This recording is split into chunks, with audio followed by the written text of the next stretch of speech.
Hello, ladies and gentlemen. Welcome to the Game Club. I'm Graham. And I'm George. All right, George, this is going to be a bit of an intense video. Let's get the B-roll going here so we can have some vibes happening on the bottom. We are going to talk about Dawntrail. I have been a Final Fantasy player since 1.0. I was not super interested in the story of 2.0 or 1.0 for that matter. That was A Realm Reborn at the time. This was 10 years ago. And I skipped through a lot of it. Didn't really love it. It was fine. There were some cool moments here or there. I wasn't super interested in Heaven's Ward. That was like so-so. I started to get a little bit more interested in the story in Stormblood. I actually like Stormblood. Not a popular opinion. That's fine. I really got into the story in Shadowbringers. Shadowbringers is peak fiction. It is peak fiction with one of the greatest villains ever conceived. I absolutely fucking love it. I thought Endwalker was half great and half absolutely fucking terrible, and we won't get into that, but you know, I think there were, you know, that was a pretty mixed bag. Sure, and okay. So your experience is you've been through ARR and you've been through Heaven's Ward, and we went through that together, which I thought was really good because it got me, I'm a different human being than I was 10 years ago. And I feel like I enjoyed that quite a bit, actually. I enjoyed ARR. It wasn't as bad as, I think we both say, it wasn't as bad as people were saying, right? Yeah, like when I started playing, like everyone told me like, oh, just get past ARR and then the story will get good. And the whole time I was like, okay, but it's decent right now, especially like the post game or whatever it's called. Like the, is it called post game? Whatever, the expansion the post right after it. Yeah, that part was like some of the best part. Yeah, some of the patches, the very end of ARR. Like the initial buildup was like, you know, okay, but you needed it for the payoff at the end. Right. So yeah, like everyone kept saying, oh, just you wait. And the whole time I was like, well, it's not bad. I don't know what people are saying. Yeah. So yeah, I liked it. Yeah. Yeah, it wasn't bad at all. I was surprised. I was genuinely thinking that it was going to be really freaking boring. I actually turned out it was pretty good. You know, obviously it wasn't amazing, ARR at least. I thought Heaven's Ward was really good, and I'm looking forward to going through the rest of those. Eventually, we're going to get back to it at some point in the future.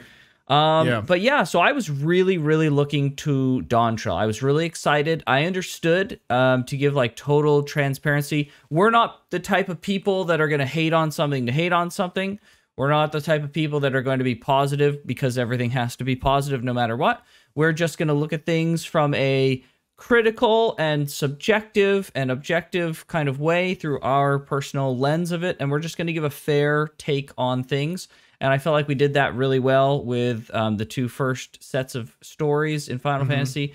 And so I was with the same kind of mindset. I knew that Dawntrail was going to be new. I knew that the overarching 10-year saga of Hylian and Zodiark was over, and we were going to go to something new. So I've seen some people, you know, we're going to talk about criticisms. I don't know exactly what we'll call this video, but it'll be very clear that this is going to be a criticism video.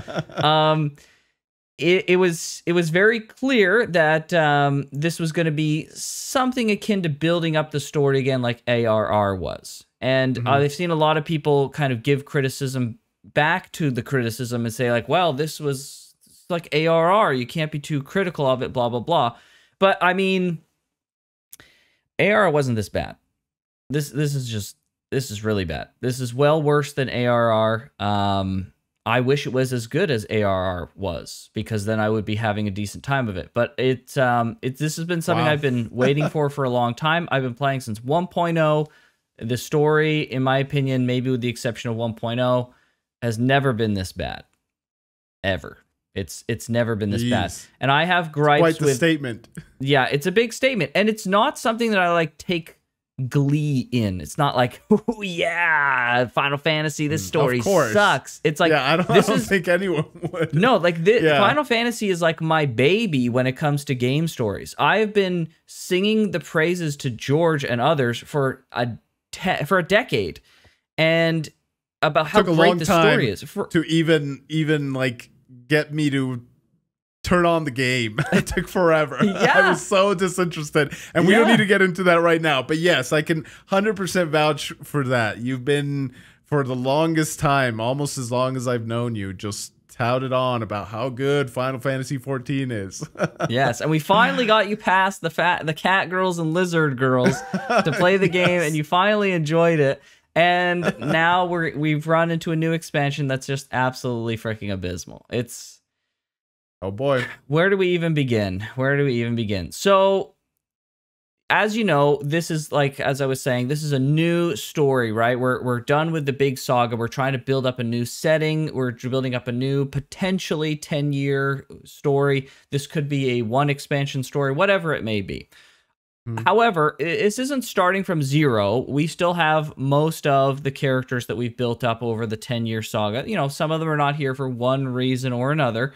And, you know, so we're not exactly starting at zero. So I think the criticism that this is a Realm Reborn and we must treat this as some kind of like full reset is just like, it's just cope, right? It's just not, it's a way to deflect criticism. That's just not how it's going to go.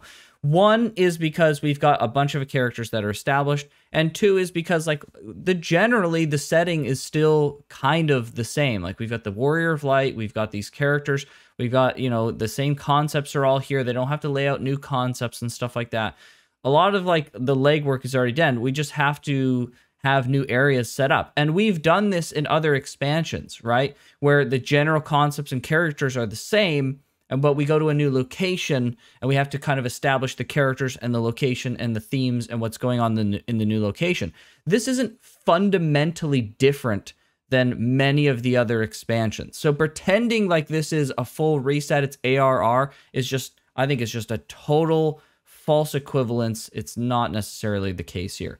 We're changing major story arcs, yes, but like every story has had to build up their individual story.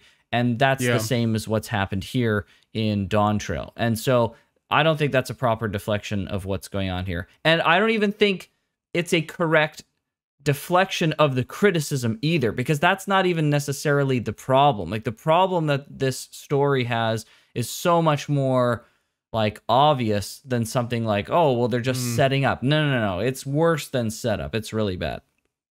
So let's start getting into that then, shall we? Sure. So yes. At the end of the details. I'll give you the details. At the end of, and for everyone who hasn't played Dawntrail, this is going to be like a full freaking spoiler conversation. I'm not going to freaking shy away from any detail. George, to a bit of his lamentations here, is going to be spoiled on Dawntrail. Do it for the content. For the content. I'm not going to spoil anything in the previous expansions because I think the general Zodiark and Hydaelyn arc is freaking awesome, and I want George to experience that in full. This story here is not awesome at all, and so I feel no qualms about spoiling it. I've kind of told George a little bit about why I think that off the video here, and so he's agreed to sacrifice himself. So, all right, well, let's do it. Yeah, so at the end of Endwalker, there was a pre-patch kind of thing where it introduced the main character of what this expansion was going to be, the kind of main character called Muk Lamat. It's not a cat girl per se. It's more of a girl cat. Like she's like a full-on cat furry type of character, which is fine. I don't really care. My initial impressions of this character was I liked the character. I thought they had the voice actor's voice is very unique. They kind of had a unique voice for this specific character.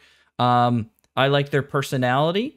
They had some interest. The setting that they were setting up is interesting, and they had a bit of texture to the personality. They came off a bit cocky and competent, but there was like a hint of like they're not really that confident, right? We fought some like really tough monsters with them. You see the cracks. Yeah, you see the cracks. Yeah. You're like, okay, all right. There's more of this character that meets the eye, and so you're thinking that was my impression of, you know, they were scared. They were like putting up a front that they were not scared, and then we had a battle, and then you could see them shaking, and it's like, okay, clearly they are scared, right? Yeah. So texture, interesting character. The design is nice, both from a physical perspective, and the voice actor I thought did a good job. Then we get to the expansion proper. This was like months ago. This is like 5-6 months ago that this character was revealed, at least. And then we had to wait for the expansion. The expansion comes out, and everything's going pretty good. The new area is nice. The city's a little annoying to get around, but the visual style looks good. The music is freaking awesome. Once again, absolutely amazing music. The battle music especially is like an extra nice call out. That battle music is fantastic. Nice. Okay. And so they get into the setting. And so what the setting is you've been asked by this character, Muk Lamat. You've been asked, this Catwoman character, you've been asked for help with a rite of passage. The leader of this new area is going to pass on his Dawn Servant title to the next generation. And so he needs to select who the next person is going to be, right? And this person is a giant two-headed lizard guy. And his name is, I have it here, and there's a reason you're going to discover really quick why I have the names here on the side. His name is Gulul Jaja. Gulul Jaja, okay. Gulul Jaja, basically, yeah. So Gulul Jaja has two heads, and he's a big lizard guy. He's got a warrior head, and he's got like a mage head, right? So, you know, that kind of... Do they and they have different personalities? They got different personalities. So. Okay, nice. Yeah, I like when there's that. Yeah, but they generally are pretty synced, I would say. The characters that have two heads in this lizard race are generally pretty synced, but they're different, right? One is the warrior resolve strength head, and the other one's the wisdom, you know, intelligence, thoughtful head kind of thing. So it's a cool kind of interesting dynamic. So what they've done is they set up this set of rite passage, which we don't know exactly what it is at the outset, to set up who the next Dawn Servant's going to be. So we are petitioned by Muk Lamat, the cat girl, to help her win the succession rite. And so you being the warrior of light, you're like, oh yeah, you know, we finished this huge saga. Let's go to this tropical island that's super far away that barely anyone knows anything about. It's like a whole new culture and everything. And we'll help you out with this thing. It's like a bit political, but, you know, we'll do it, you know, whatnot. So we take some of our... Yeah, you question? Yes. Yeah. The thing that she's vibing for, what is it? It's like a chief, a leader? It's like the leader, the king, chief. It's called the Dawn Servant. Yeah. Yes. Okay. And so they're just the leader of the island, basically. They're the leader of this island. The island's in two major halves. The island used to be warring, but about 80 or so years ago, this guy came and established peace. And so he's the peace leader now of the whole island. And most of the races of the island have come together under the banner of this guy. And they're living in a place called Tulial, I believe it is. Yeah. In Tural, the island, I guess, is called Tural, and the city is Tulial. And so that's basically what's going on. Right? So we get conscripted into this thing. And then we get there. We talk to the king, to the Dawn Servant, and then we talk to the other claimants, and they all come forward. So there's 4 claimants. There's the third promise, is what they call, and that's Muk Lamat. That's our lady. Then there's the first promise, which is so the two-headed lizard guys can't give birth to an offspring. Oh, however, that's why he's doing this whole thing. Okay. Right. However, he does. And so there's a special one-headed lizard guy who's special for like reasons I won't get into, but he's very powerful, and he is the first promise, and his name is Zoralja. Okay. Okay. So Zoralja is the first promise. Then there's the second promise, which is just a normal freaking cat boy. He's not blood related to the Dawn Servant. He's the second promise, and his name is Koana. And he's like a science math nerd type of guy, right? And he's just a normal cat boy character. And these promises, there's just like a title for someone who's vying for the role. Vying for the role. Yes, the promises, yeah, basically. Yep. Okay. And then there's our third promise, which is Muk Lamat.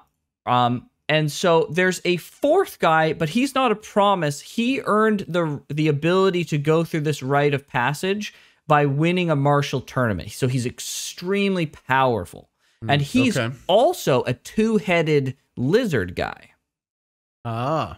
And there's only, so far we've seen a lot of lizard guys, but only 2 of these two-headed lizard guys. So we know it's pretty freaking rare.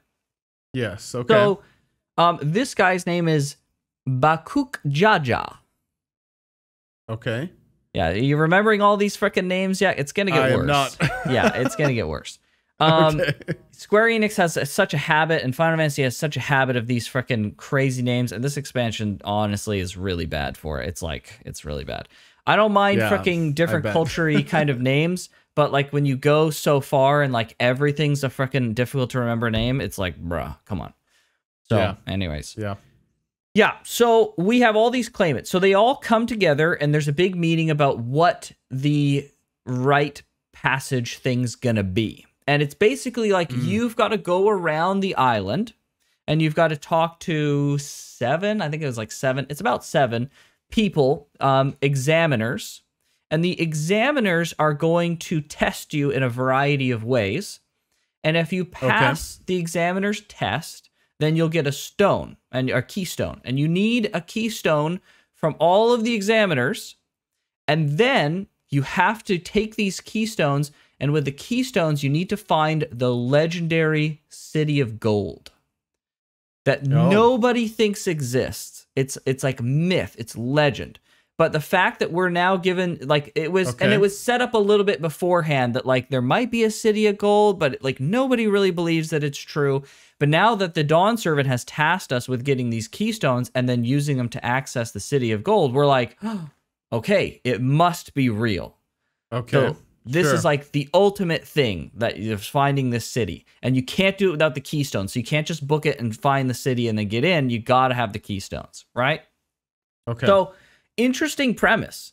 I was actually, at the beginning of this expansion, I was like, I like this. I really like where this is going. I'm excited to go through these like trials and see what they're all about. I'm excited to find the Golden City. I'm excited to see what that's all about. This is really cool. And I like the claimants. The claimants are really cool. The 4 claimants seem interesting. And then they talk about the motivations of the claimants. So Wook, well, we'll not get into Wook's thing yet. We'll go to the first claimant. So the first claimant is Zoralja. Zoralja is the one-headed birth lizard of the Dawn Servant. He very powerful. And basically, when they all come out of the temple that they're meeting in, and they tell you what their motivations are one by one. Because some of the characters give like commentaries. Because like we're new and we're like, what's this guy's deal? Right? And so they're like, oh yeah, well this guy, and you see the amount of support that they have. So you can see like they're doing a really good job. Popularity of each. Yeah, they're doing such a great job of building these characters out. It's so freaking good. And so they're like, okay, so the first guy's really strong. He's martial, and he's basically like a warmonger though. Like, he wants conquest, right? Like, he wants to subjugate everything, basically. They're just like, this guy is like, he wants to rule with an iron fist. And there's a lot of people that like that strength, right? The whole, you know, we're going to win and rule by strength, and we're not going to give up and give in to other people. Because they're aware that there are other people on the other side of the freaking ocean, right? Us, the Eorzeans, right? So they're like, we got to freaking be strong. It's like, okay. Yes. Okay. Fair enough. This guy's a bit of a tyrant. Sure. Then there's the next guy. There's Koana. Koana, the cat boy, he wants to basically, this place is basically like, it's very, traditional is not the right word, but its technology isn't super advanced, right? It's very fantasy-esque. You know, Latin America. It's based on like Brazil, Latin America, this kind of culture, Mexico, this kind of stuff like that. Okay. And so they really lean into, and it's beautiful. They do a really good job portraying it. It's very nice. But he wants to modernize society. He wants to be a ruthless trader. He wants to modernize society. He wants to increase trade with the world. You know, it doesn't seem like his motivations are bad per se, but he does seem pretty heavy-handed about it. You're like, okay, I can see where this guy's like the mad scientist, you know, progress at all costs kind of guy, right? You're like, okay, so there's some intrigue with this guy too. Then we get to Bakuk Jaja. Bakuk Jaja is the 2-headed lizard guy, and he's the guy who won through combat his right to participate. This guy's a frickin' a-hole. He's straight up. He's just a massive freaking douche. He was a total dick to everybody in the meeting. He was completely dismissive of the whole right thing. He said it was freaking stupid. He is just like as blatant of a a-hole as you could possibly imagine, George. You have no idea. This dude was disrespecting the whole ritual rite. He was disrespecting the other claimants. He was belittling people. He was physically threatening people. He's like just a horrible, horrible dick.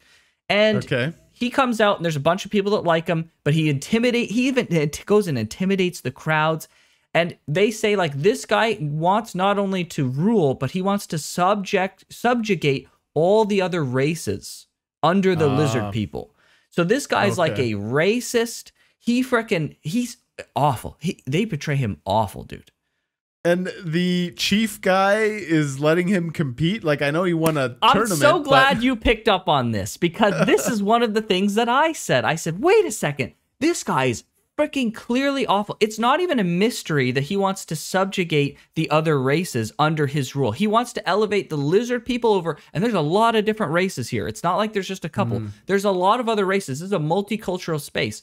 And he's just like, I'm going to subjugate all of you. I'm so much better than all of you. If I get the chance, I'll freaking kill you. Like, get out of my way. I will steal these keystones if I need to. I will murder you, right? Awful guy. I can't understate how awful this guy is. They really sell him as terrible, right? So I'm thinking like, okay, I'm wondering what they're going to do with this guy. Like, what are they going to do? They're really setting this guy up to be awful, right? So like, almost too awful. Like, it's almost too on the nose how bad this guy is, right? So I'm thinking like, no, they're going to do something interesting. So I'm really intrigued what they're going to do with this guy. Yeah. Right. So you have a question? Are you following so far? I got it. Yeah. I mean, even with the son, like being a warmonger, like I'm trying to put myself, I don't know the personality of the chief. I forget his name, but the double-headed He seems pretty jovial. He's like a chill guy. He's a pretty chill dude. Because like if he managed to unite the two islands, I'm assuming his desire to do this whole Dawn Shard thing or whatever it's called. Yeah, sure. The rite of passage. Yes, yeah.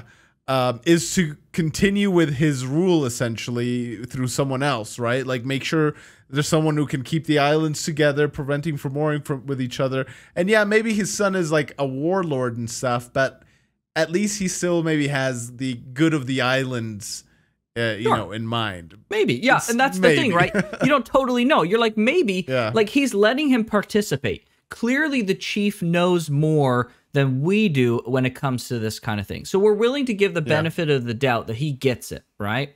Yeah.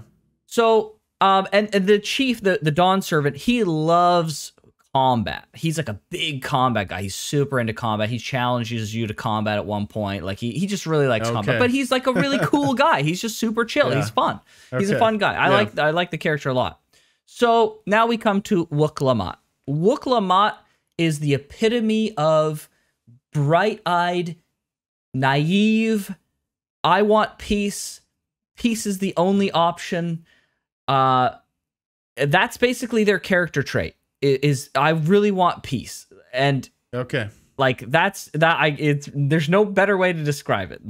They really, really want peace. They're really good, but also really naive. Yeah. They're really good, naive. You know, they just want peace for everyone. And they really just hammer this so freaking much through the whole thing is, oh, we need to be friends with everyone and we need to have happiness. And it's like that kind of wanting peace. Okay. Yes. It's that kind of like over the top, like, whoa, let's calm the frick down. Like, okay, we get it kind of thing. Right. Yeah. Okay. So we set the stage. So at this point, my thought was, okay, I really like this. I like the claimants.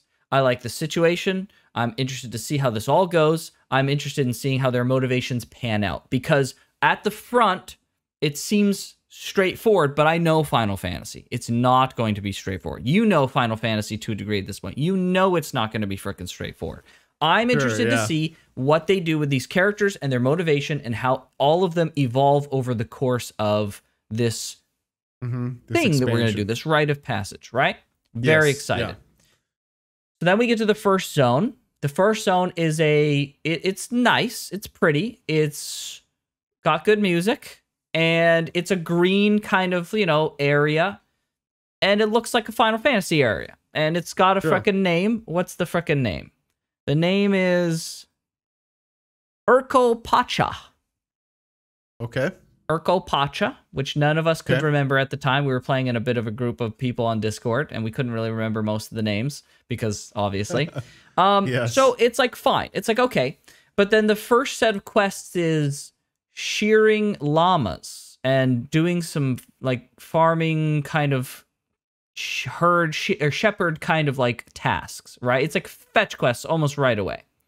And Sure. Okay. we're like, okay, so then we hit like we get through that. And this is and to get a key or whatever. This is to get called? a keystone. Yeah. Okay. a Basically. keystone, So we yeah. like learn about the culture of this area, and it's not like particularly interesting culture. It's just like we have llamas and stuff, and you know, it's like, you know, it's basic shepherd stuff. There's some intrigue stuff here or there, but like it's nothing interesting. Like it's not like the type of fantasy setting intrigue that you would like in a cool fantasy culture. It's basically just like a normal person culture that they inserted into the game, and it's like, oh, all right. So, you know, it is what it is. Sure. Then we get to the next area. Same kind of deal. It's I can't remember exactly what the second area was. It's more ridiculous names. There's Kamazauka, Komazauka. There's Yak Tel. There's Shalloani. There's like all these places. We go to all these different places, right? I'll spare you the details. Okay. But basically, all of them are about learning the culture of the island, right? So it starts to become obvious that the rite of passage is like almost right away. After the first I would say the second keystone, you kind of get what's going on with the rite of passage. Basically, the rite of passage is set up so that you can go to all the different factions of the island, learn about their culture and appreciate them, and kind of entreat yourself to the people and the culture and grow to love the island, right? Yeah, it makes people it's that like, you're gonna lead, right? Of course. It makes it's obvious. It makes perfect sense, right? So I'm thinking, and early on, I'm thinking, okay, as I figure this out, I'm thinking, okay, there's gonna be like a change in some of these characters. Like this freaking mega douchey character who wanted to kill everyone. I think maybe he might see some change. Maybe the first promise guy, maybe he will start to soften up a bit, right? Like I'm interested to see like how these characters change. Well, the two-headed douchey guy only gets more douchey. He constantly attacks the main group with Muk Lamat and you, and he does the most underhanded, awful things you could possibly imagine. He beats us up and takes our keystones at one point. What?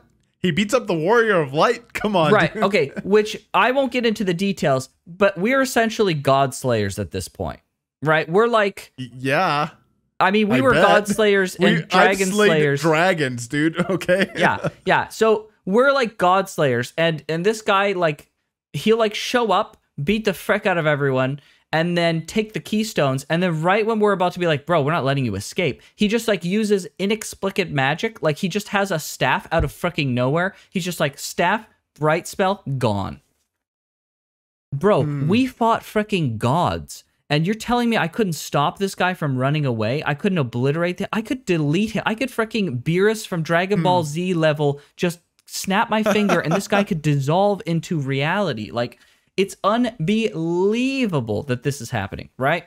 Yeah. So anyways. I'm so with you on that one. It's surprising that doesn't the make any gets freaking beat. sense, right? And we were specifically entreated by Muk Lamat to help with the rite of passage because they were freaking weak. And they are freaking weak, and they lay that on. So let's talk about Muk Lamat's experience through this whole thing. Basically, their character traits are they get motion sickness on vehicles, and boy, they freaking play that up. They just do not stop. And that's supposed to be the comic relief, apparently. And then the other thing is they love peace, and they don't shut the frick up about how much they love peace and how we should always have peace, and it should always be peace, and peace, peace, peace. Holy frick. It's so, they doesn't stop, right? And every freaking thing's the same thing. And they basically do freaking jack all the whole time because they're not that strong and they need us to help. So we basically do most of the things for them, and they're just like the prince or princess that we're like escorting around as they do the cultural enrichment things. So nice. yeah, it's just like my opinion of the character just like constantly was going down. They were super freaking one note. I thought at some point they're going to lose their naivety and they're going to just like grow as a person. And it just it virtually never happens, right? There are moments with this character that they understand that the world is not what it seems. It's not even just that. You know, like how you have a naive character that just like has those moments and they realize that the world is not what it is and they grow. Yeah. You see like a character growth. Yes. I felt like we had something that was similar to that, but the character didn't grow. The character just like had a period of time where they were depressed and upset with what had happened. And then they just went back to being this like peace person. And it was just like, wait, what? Like, why are we back to this like peace thing? And then at random points, Muk Lamat will be like, we just need to kill this person. Like you meet a character later and Muk Lamat's like pulls out their weapon. They're like, we just have to kill you. We just have to kill you now. And it's just like, whoa. Wait a second. What the frick? Why are we going from peace to we have to murder you? And then we talk down Muk Lamat in like 5 seconds. And then they're like, okay, yeah, you're right. We shouldn't kill them. And she's like, what the frick is going on here? Like the name of the game with the characters is character assassination. They do this character assassination all the time where characters betray their characterization without any point of evolution whatsoever. They almost do things that seemingly random without any kind of forethought, and then they'll switch on a dime. So Muk Lamat goes from peace to we got to kill this random individual who is totally defenseless, but we know that they're in a position of power. We should murder them. What do you mean? We have this person who's a leader at our mercy, and you want to murder them? Are you insane? Isn't this the moment we should be talking to them about peace? Because they've just committed atrocities. Afterwards, they go back to peace as well? Oh, for sure. Like, after that scene, it's like, oh, okay, it's just like we got to have peace. Like, oh, yeah, because okay. like a character like that, usually what you would see is they realize that the world isn't what it seems, and they let go of their goal. You know, in this case, it was peace. You know, they let go. It's like, okay, well, we can't have peace. Something breaks within them. Or they realize that they still want to continue pursuing their goal, but their approach was wrong. And so they go about it in a like smarter, better 100%. Way or whatever. That doesn't happen. Yeah. That doesn't happen at all. They just go back to the we must make peace with everyone, but with one exception. We'll murder this one person in order to get it done, right? Okay. There's no nuance to it. It's just like this individual has to die. It's like, oh, okay, sure. So, so and what was special about this individual then? Why did you want to kill him? We'll get to that individual. Okay.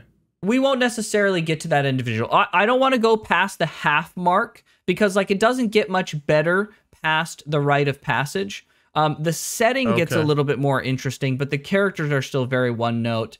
All the obvious things happen, so I won't get into it. Like the first half of the expansion is very much like the second half. Once you know how the first half works and how the characters are going about, you know exactly what's going to happen in the last part. So we won't get into exactly who they want to kill, but just know that Muk Lamat just like makes an exception because we got to kill a certain individual, right? Sure. It is what it is. Okay. So then there's all of that. So another problem I had with Muk Lamat while we're on the topic is I really liked their voice actor initially because they had a kind of unique way of doing the voice. However, I quickly realized that Muk Lamat has very little to no emotional range. So at there's a period of time, and now let's bring in the two-headed guy because these two characters.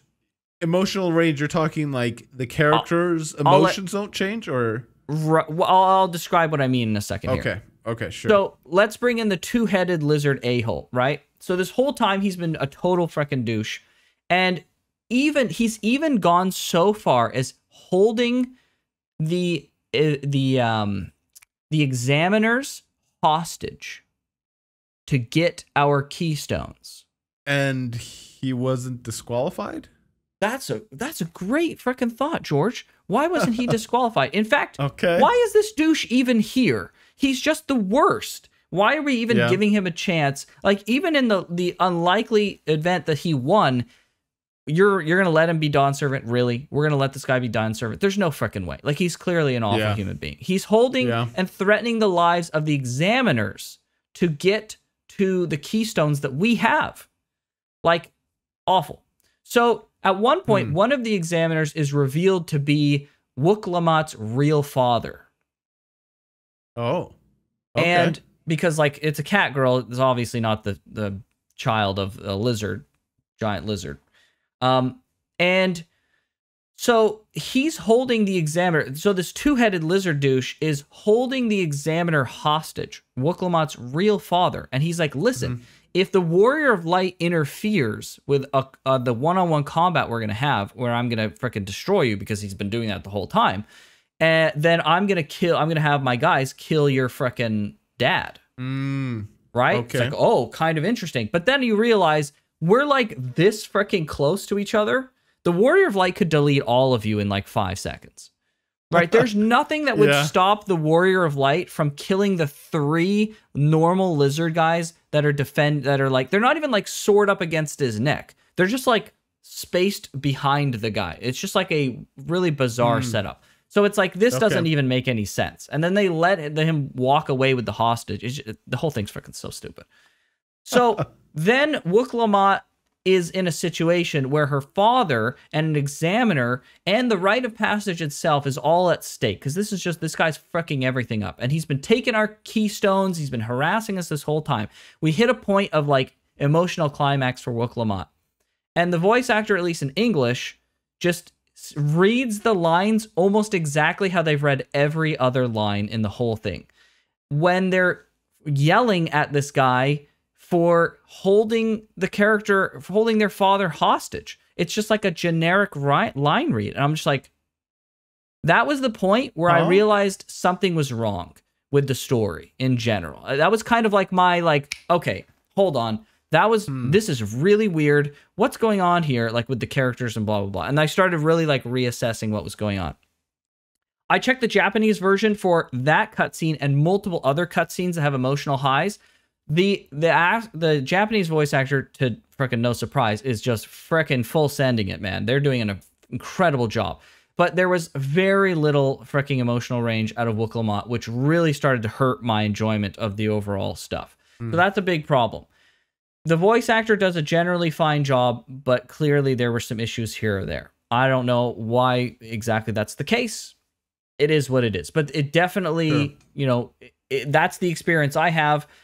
And, you know, it damaged my enjoyment of the character and what was going on. So. Yeah, okay. Muk Lamat fights the two-headed guy. And through the power of trying harder, somehow Muk Lamat... We love that. Yep. Somehow Muk Lamat believes... It literally says, like, Muk Lamat, like, believes in themselves more, and then they get stronger in the course of fighting. And they win against the two-headed lizard guy who's been fricking us up badly this whole time. Okay. Including the Warrior of Light. The Warrior of Light just chills. No, I know, but they've been fricking up the Warrior of Light. And the Warrior of Light, well, yeah. right? The Warrior of Light has allowed this guy to frick around with us like the whole time, which is just so silly. So, okay. Yeah. So Muk Lamat beats this guy, which is outrageous. And then he runs away, crying, maybe? And it's like, okay, all right. He got beat and he's like running away crying or something. Sure. Very strange. Okay. Right? Okay. So then later, this is where one of the biggest character assassinations come in. Later, we find this guy through a series of quests.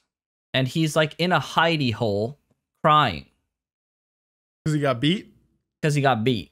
And we come there with his mom. We get his mom. And we go and find him. That's amazing. Yeah, it's like... Okay. It's really a thing we're doing. So then we go and find him. And we talk to him. And basically, he gives a big reveal that, like... The two-headed lizards are so rare because trying to conceive a two-headed lizard results in the death of the infant. Like 1 in 1,000 survive, right? So this guy has had apparently this weight on his shoulder that he's like the survivor of a basically baby genocide, right? It's horrific. It's like it's pretty striking. Like it's like, whoa, holy frick, this is crazy. But like it's crazy, but it doesn't excuse what you've done. Like you're a horrible human being, right? Like it's terrible. Right? Like it's not an excuse. And then once we've had this revelation, the guy turns around, no joke, George, in the same cutscene. The guy turns around and he's like, actually, Muk Lamat, we're friends now. We're cool. You're cool. I've hated your guts. I've fumed in a blood fury every time I've looked at you and interacted with you in the whole story. I've belittled you at every turn. I have held people hostage, taken advantage of you, abused you by words in every conceivable way. They could not, George, they could not have conveyed more hatred from this character to Muk Lamat. And in one cutscene, he turns around and goes, you know what, guys? I'm sorry. And I hope you forgive me. You're actually kind of cool, Muk Lamat. And it's like, excuse me?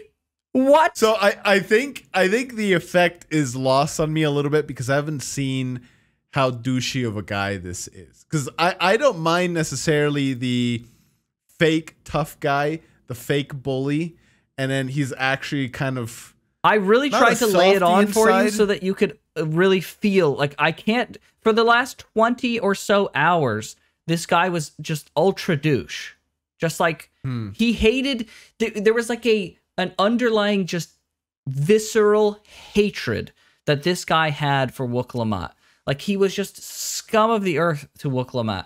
And he just does a 180. And then he's like, actually, you're cool. And then later in another cutscene, we don't have any like general more character development with this guy. Later in another cutscene, when the main city is under attack from this like a big event that happens, he's like protecting people. And he's like, yeah, that's me protecting the people. Yeah, I'm such a good guy now. And he's like protecting the other races as if like he just like loves them now. And it's like, what happened to this character? Like, this is character assassination, in my opinion. Character assassination 101. They have taken this guy's character and 180'd it just because they didn't know what to do with the character anymore. So they had to have him change because they didn't know what to frickin' do.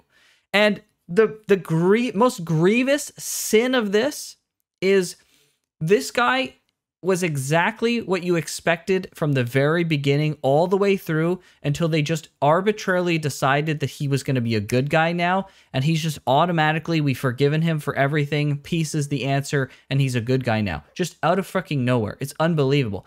And the worst part about it is in Stormblood, there's a character where they already did this with. There was a character that hated the Warrior of Light's freaking guts. And you could feel it. Oh, they did such a good job of selling this hatred. And then we beat them. And then they decided that then they had to, by force, they must side with us because of the situation. But the whole time that they are with us, we feel the seething hatred at the back of our freaking heads that this character still hated us.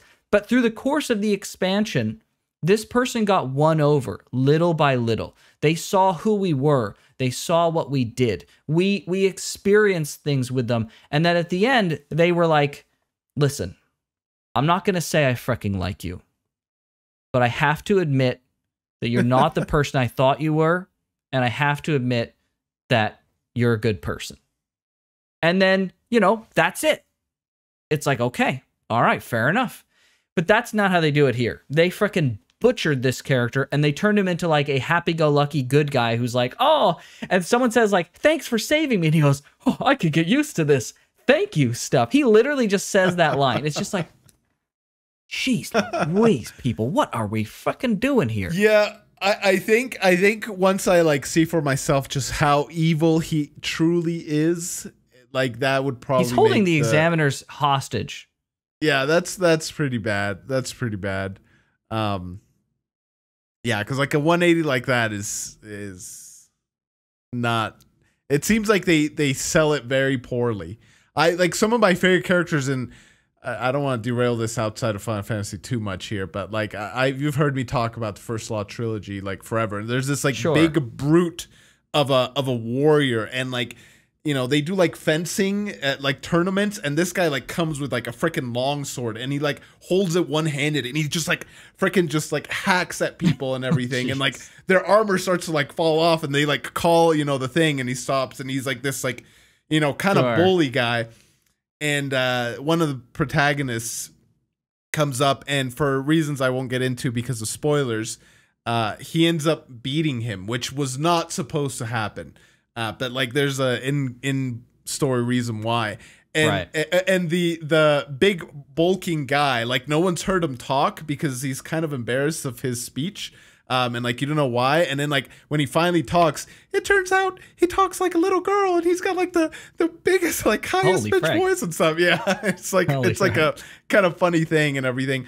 But when he gets finally beat, it's like this weight was lifted off him, and he's like, I'm not this like invincible Hulk of a man. Like I can be beat. And he like hugs our protagonist and like hoists him in the air. And he's like, you know, the guy's name is well, I don't know. I don't want to get into spoilers, but he like says the guy's name like huzzah, huzzah, like squeaking like a girl, and like the protagonist is like, what the frick's happening? Why is this like this like bully essentially is like now cheering for me, and he like becomes essentially the one of the most loyal servants to the protagonist because he beat him and everything. But so like, it I don't seems mind. Like, yeah, I understand what you're saying. So it seems like they kind of build this character up in a sense of like, he's a bully, yes, but they don't flesh out like how much of a bully he really is. He's just a brute, that's what right? I was saying. That's why like, this like heel change is like, it's surprising, but you don't know enough about the character to say definitively that this couldn't happen. And there's like they kind of sell the reason. They're like, yeah, well, it was like a burden for him, and that's why he was so, you know, X, Y, or Z. For sure.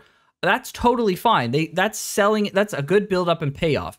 This is like, this guy was like ultra douche Lord 9000, and then all of a sudden he's like, I'm a protector of the people now, and I love you, Muk Lamat. There's a difference between, going from bully to like, you know, good guy versus like evil villain to good guy. That heel turn is much more jarring. Yeah, 100%.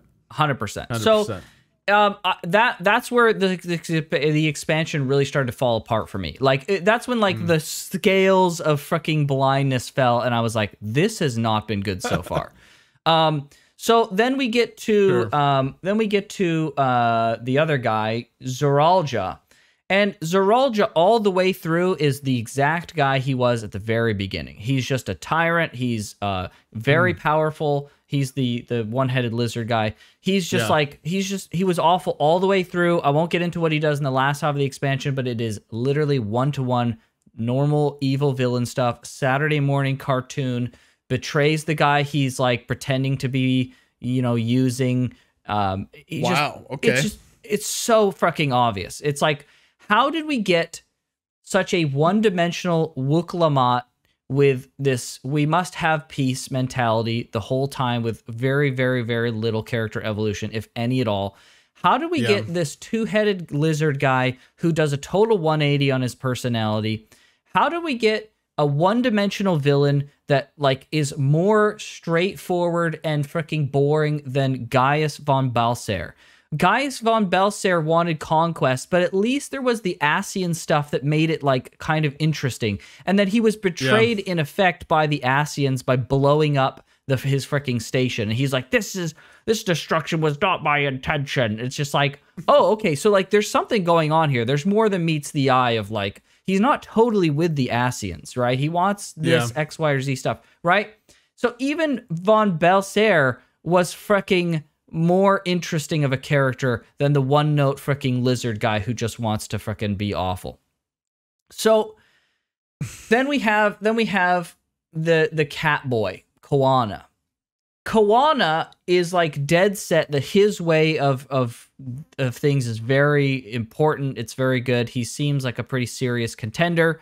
And of course, in the 11th hour, what happens? He throws in his freaking gambit for the throne, and he says, actually, I know I've been fighting this whole time, and I think my way is going to be the right way, but I'm just going to back Muk Lamat, actually. And it's just like... Is there a reason, or... I mean, he's like, yeah, I think Muk Lamat's way is the way to go. This, like, endless peace. Basically, Muk Lamat, like, peace talked everyone into freaking subjugation.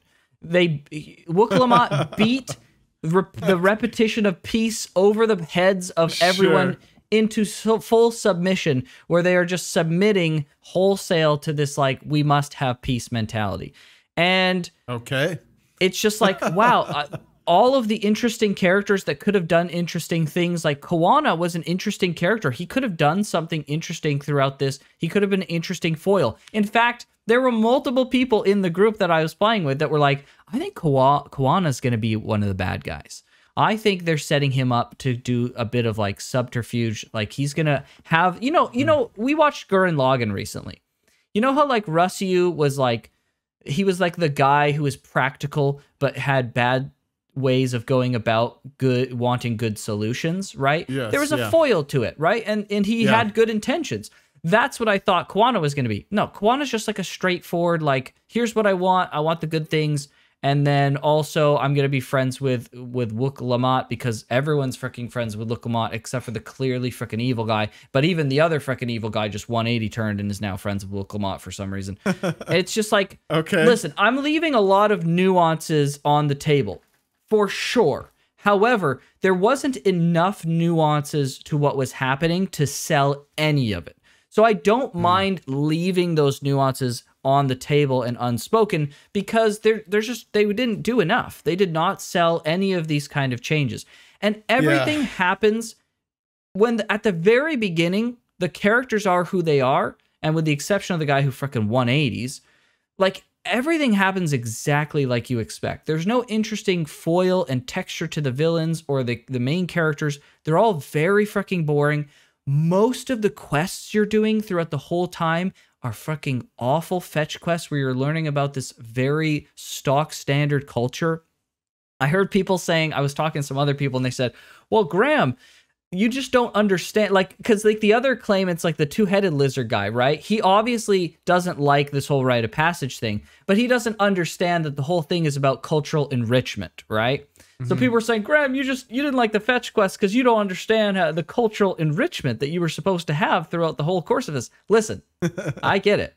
I understand that this pseudo makes me like the two-headed lizard guy who thinks all this fetch quest stuff is nonsense. But I'm playing a video game here, folks.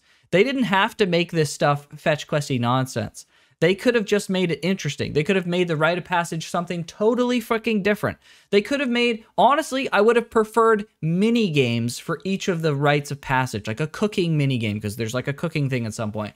Some kind of mini game with some animals, something, literally freaking anything. It's so freaking drab and boring almost the entire time. The setting, there's a bit of a setting change or an interesting development in the second half of it that I won't get into, but the characters and most of the other stuff stays consistently boring. Even in the interesting setting, we literally have a series of quests where we're learning about farming from a freaking make-believe freaking faction, and it's just so freaking boring. I've played Final Fantasy since 1.0, guys.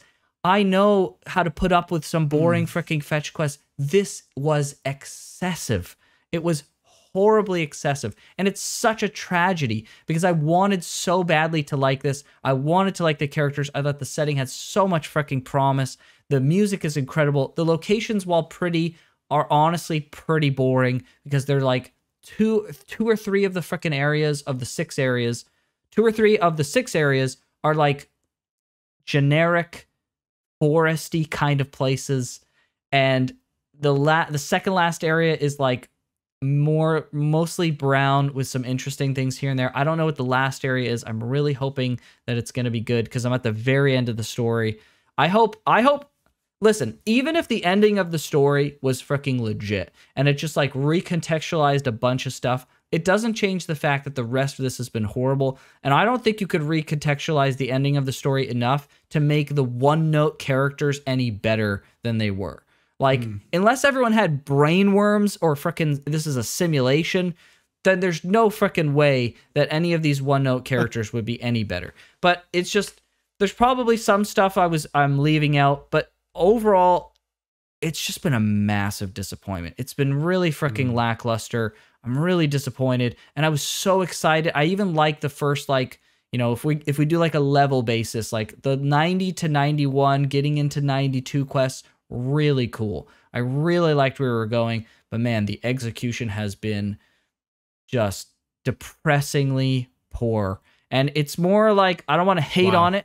I'm just disappointed, and I really needed to freaking vent, because this was supposed to be like the beginning of the new era of Final Fantasy, and this was such a disappointment that I'm like, do I even play the new expansion after this? Do I even play the patches after this? Like, this is like, am I done with Final Fantasy as a story? I was just about to ask you, like, what if the next patch is like, or not a patch, but next expansion is like similar? I mean, at this point, I'm like teetering on the edge of being done with Final Fantasy XIV from a story perspective, right? Sure. Yeah. It's just like, I still love, the gameplay is as good as it's ever been.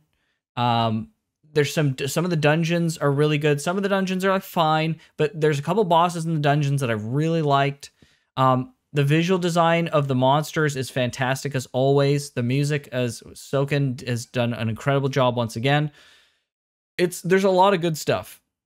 But one of the core great things about Final Fantasy XIV was the story. It was always the story. The story was something that was so, so incredible.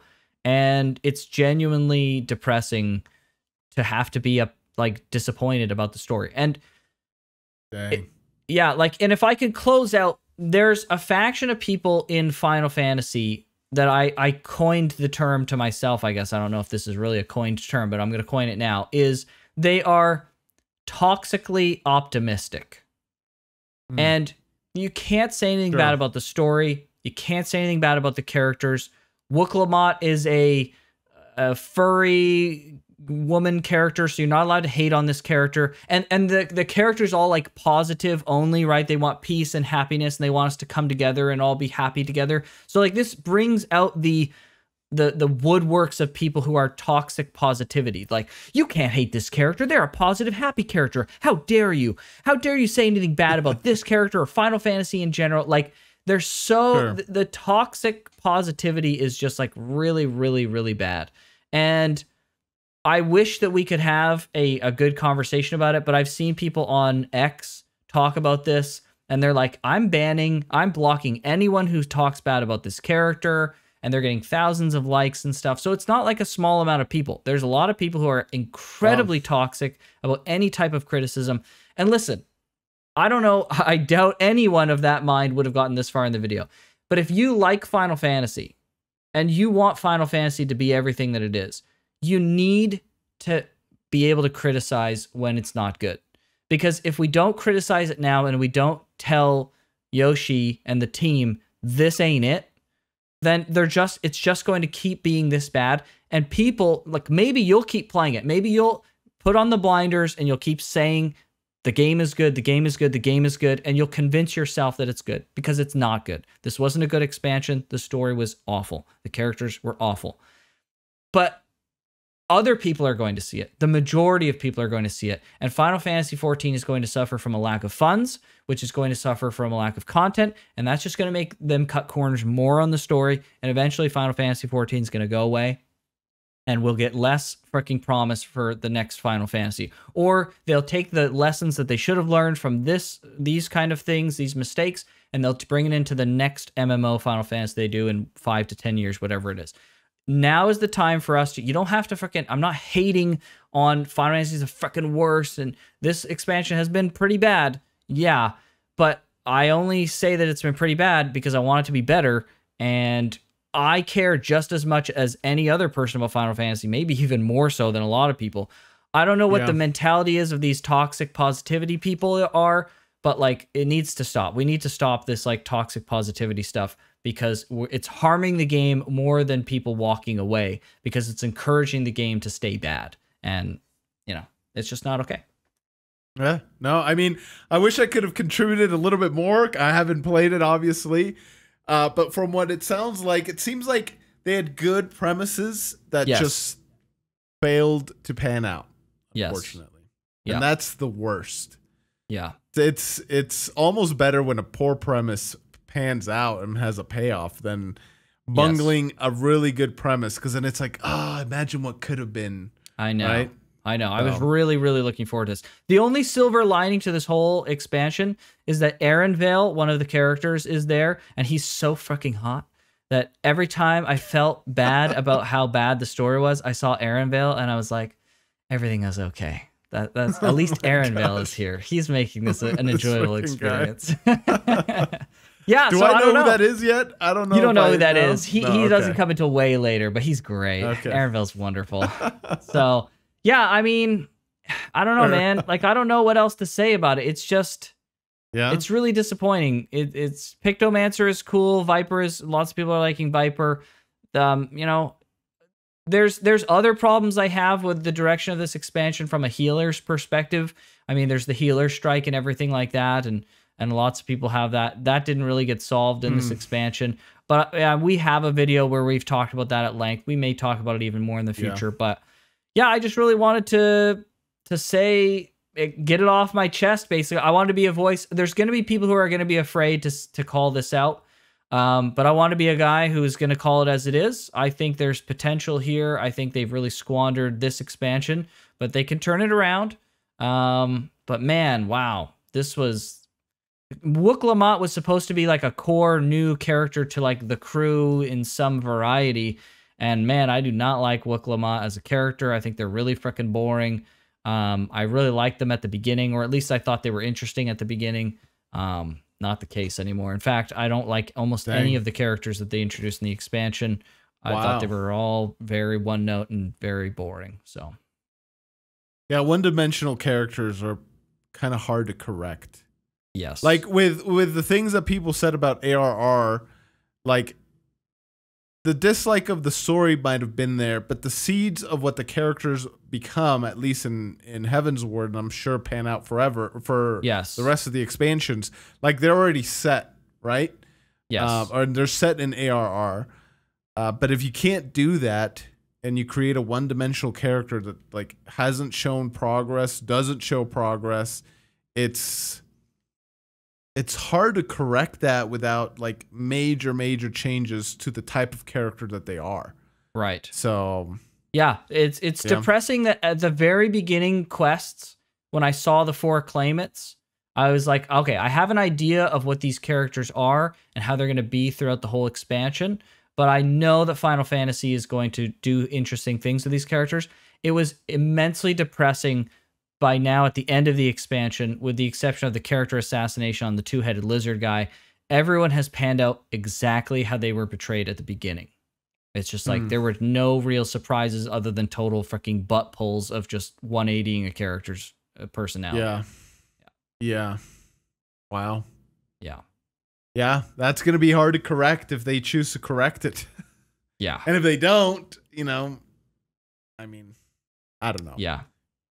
I guess people will cross that bridge when they get there. When they get there, yeah. So I understand there's some criticism. We've touched on it before of like, oh, it's a new setting, whatnot. But I don't think I've read some criticisms against the criticism and stuff, but I don't think it holds up. I think it's just genuinely not a good story. I think you can do the start of a new setting like they've done with several other expansions. I think you can do it right. I think you can do it in a way like, it's just so bizarre saying that like it's bad because it's setup. You can have good setup. It's like saying that you can't have good literally setup. Every story ever. Well, not every story ever, but like the number of stories that have good setup is almost all like the stories that people like. Yeah. name a story that people like that doesn't have good setup, right? Yeah, it's just like it's the way of the world. It's how you write stories. Yeah, like the setup doesn't have to be bad, guys. Like what do you mean? Like that's not a freaking deflection. That is like just an excuse of the story is just freaking bad. Yeah, so man, frick. It's frustrating. I was very excited for Dawntrail. I'm going to keep playing Final Fantasy, of course, but Yeah. Sounds like the gameplay continues to be great, you know, aside Yep. from the healing stuff that we've talked about, but Yep. at least there's that. So. Yep, gameplay is solid. So looking forward to raids soon. Yeah, well, now you can just skip through the story when you get to it. I'm very, very excited for you to experience the Zodiac and Hydaelyn saga. It's honestly it's peak fiction. And I think that's the biggest surprise about this is, yeah, honestly, Final Fantasy has had peak story fiction. Like some of the greatest, in my opinion, the greatest written villain ever. Like I like personally, I liked the villain that they had in Final Fantasy XIV. I think he was incredible. I think the story overall was really good. The journey that you have is amazing. And there's lots of texture to characters. Characters are almost never one note. They're multifaceted. They have interesting like reasons for doing what they're doing. And the unravelment of those things is so fucking intriguing. None of that was present here. This is Square Enix. Final Fantasy, the premier. Is there a name that is known more in the RPG space than Final Fantasy? We should be getting top of the line incredible stories. This story being even mediocre would be a massive freaking disappointment. This is Square Enix's Final Fantasy in the premier series. This is their cash cow. This is literally funding their whole company, basically. And on top of all that, the story has been so peak. What happened? What happened? I want to know what freaking happened, because this is like unacceptable. It's an unacceptable freaking turn of events. And too bad. Yeah, I don't know. I hope. Listen, the thing that kills me the most about this is I genuinely like Yoshida. I think he's genuinely an incredible human being. And criticizing his game feels freaking bad, because I genuinely hope he never sees this video, but it's theoretically at least possible that he could see this video. And I don't know if it would ever kill our chances of being in the media tour. We probably never had a chance of being in the media tour for the next expansion. But I just hope that he takes away of like, I don't criticize the expansion because I want to bring down the team and what he's done. I know that these people work so freaking hard. And I know, and I don't want to put down the voice actor for Muk Lamat personally, because I'm a voice actor as well. I'm a professional voice actor just like them. I'm not interested in belittling them as a person. I think I don't know really anything about their person, but I just know that the selling that they did was part of the bad experience that I had with the expansion overall. And so it was something, unfortunately, I don't want to have to point out, but it was a core reason of why I really didn't like that character. There were lots of other issues, but unfortunately voice acting is one of those. And I generally didn't have a problem with voice acting in Final Fantasy XIV before this point. So yeah, like sorry, Yoshi, man. Like, I don't know if you'll ever watch this, Yoshi-san. 本当にすみません。これはちょっと恥ずかしいね。This is really embarrassing to say. It's tough to say. But yeah, I mean, I say it I say it in good faith. I mean, I don't say it to be a hater, right? I hate the term fucking hater so much, dude.